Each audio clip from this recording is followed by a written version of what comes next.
Welcome to Belgrade. It's great to have you here. We are very excited that our faculty, as a part of the University of Belgrade, can host you. And I hope so that we will have time to learn, to exchange, to think, to create, but also to have fun. Our Vice Dean, Marcus Ivendich, will tell you something in front of us. Something, Marco, please. Thank you very much. It gives me great pleasure to welcome you all on behalf of the Faculty of Political Science.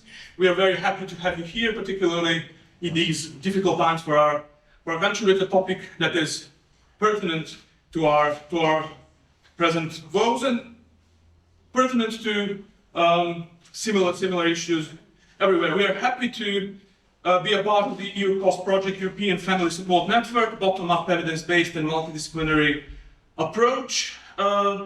We are happy to host this truly international event, comprising of, if I'm not mistaken, people coming from 7 European countries, 13 trainees, 11 lecturers, and from 14 European universities. This is a truly remarkable event, truly a nucleus of academia, and I hope and I'm certain that you will have successful 3 days of training, and I truly hope that these training sessions will benefit all of the early career researchers, be them in the postdoc or PhD studies cohorts. Once more, thank you very much for being here. Be very welcome in the Faculty of Political Science, and I'm sure that we will have a successful and productive meeting. Thank you very much. Well, we also want to start saying thank you for being here and saying welcome. So most of you know me already. I'm Lucia Jimenez, and I have the pleasure to be coordinating Eurofamnet in behalf of this group of people. I think it's a matter of satisfaction for us as Eurofamnet that we are celebrating this training school. This is our second training school, and I will tell you a little bit more about Eurofamnet for those that you don't know yet. I'm sorry for those that you have heard me so many times talking about that. But I want to point out how relevant is a training school for us. First as a network, and second as a co-action that I will introduce now. Because the objective for this network and for this action is to build up the next generation of researchers, and this is the essential of what we are doing now here today. So thank you for being here and for deciding to join us in this adventure, I could say. We are the European Family Support Network. From 2019, we are constituted as a COSAction. That is, one of the frameworks that the European Commission has to fund the building of networks. And this training school is one of the tools they have to make possible that we are building up this knowledge. So this is about sharing, about knowing each other, and about building up knowledge that we will do today. And as I say, let me tell you a little bit about who we are particularly. We are trying to address some of the main challenges that we have in research and family support at European level. And we are now a network of 175 people, if I'm not saying wrong, from 35 countries. We are collaborating also with 13 European agencies that are focused on family support. So we can say we are, I think, the largest or the second largest COSAction in Europe. So this is reflecting how relevant is family support in Europe, currently in these days. We are a network made up mainly of researchers, but really focused on practice and policy. So we have specifically a group of policy and practice people, and you will hear our chair in 2 days. He will be here to talk more about that. And the focus we have is try to inform policy and practice in family support in Europe. So our approach is very focused on practice, very focused on policy from the basis of children and families' rights, that I think is something that you will be hearing during the full training school. I wanted to tell you about the 3 contents we are addressing in the network, and and I will finish with the topic of this training school. But one of the topics we are addressing is family support conceptualization. So we are, for those that the network, we are organizing working packages. So we have a working package focused on conceptualization, and I think that Professor Panoan will tell a little bit more about that later on. And we are trying to, address how can we conceptualize family support in a way that is relevant for Europe, and also trying to see how family support is being delivered in Europe, and that's one of our topics. We have a second topic that is about quality standards and practical toolkits, and we have already a training school on that, around that topic, and some of you were there, and I hope you enjoy. Well, if you are here again, I hope you did it, and you learned it. And in that working package, we are trying to progress on quality standards for parenting and family support provision from an evidence-based point of view, but also a culturally valid point of view. And you can see more about that on the website. And the third package is focused on the content that Professor Segarat is coordinating his training together with Professor Nina Messel. And this is a very relevant topic and a very innovative topic, I would say, and also relevant for Europe, not only for family support. This is the European Year of Skills, as probably some of you know. So it seems that skills and competencies have become more and more relevant from a European point of view, in order to develop the citizens' abilities and so on. And in this package, the group is focusing on what are the workforce skills that we should be developing for family support workforce.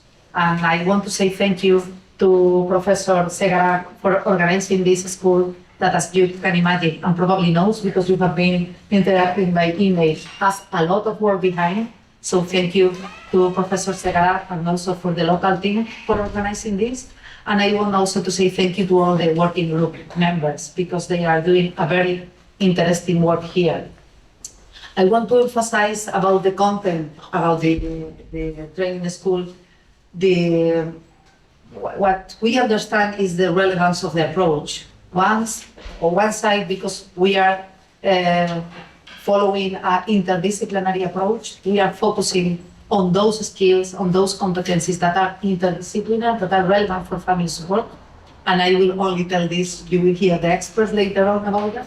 And I think that's significant because we all came from different disciplines, and the disciplines sometimes navigate let's say the field, no? And this is a step forward, and we will hear more about that and we will reflect about that. And as I say, this is also relevant at European level. So that's also the scope of the framework that we are trying to provide. For us, it's very relevant that we are addressing this topic, and I guess you will refer probably later on that, because we are focusing on the ground level. So we are talking about the skills of the workforce. We are talking about the practitioners. So this is now an abstract level, but a real, an important level that is the practice that is making, or hopefully making, an impact on children and families' lives. So we wanted to start making this reflection with you and framing in this way because we think it's relevant. I'm seeing if I'm forgetting something, so reading my notes. I think you will hear, so we try to bring here, and the group organized to bring here some of the best experts on the topic. So I think we are, know you, but we are really lucky to be hearing these lectures, and also really lucky to having you here telling us about what you are doing in your research. And as I say, learning and sharing each other. This is the time for sharing, time for learning, and I hope this is, the first time of a long collaboration, and really that's the spirit of the network. So we hope that this is not the last step. I will stop there, and I guess that our Vice Chair, Professor Taraman, wants also to give you a welcome. Yeah, there isn't really much to add to what Lucia has said. Just perhaps to maybe re-emphasize the point about the network. So we're funded as a class action, and that funding ceases in September, October of this year. So really what matters for us is that we are continuing as a network committed to family support. And it's really important for us then that we have people who will come and stay with the network into the future. So that's really, really important, and hopefully accepting that, you know, a lot of you will have your own quite maybe narrow focus in PhD studies and in your postdoctoral work. But I suppose for the old stagers maybe, or the people who are more experienced, what we find in our careers often is that we go in the way first, but then we go out the way. And it's the going out the way and the real learning and the real development happens. So it's to think about broadening your perspective into something like family support. And we will talk about that as we kick off in our lecture. So just to really maybe emphasize the opportunity to get to know one another, if you haven't already, and to think about future network possibilities. We have a young researchers group. Some of you are in the young researchers group already, but maybe we might bring more in. Maybe it isn't the best title. Young researchers, early career researchers might be better. Anyway, early birds. Early birds. So that's really all I have to say. I think Lucia covered the network very well. To reiterate, you're welcome, and looking forward to getting to know you and spending some time with you over the next few days.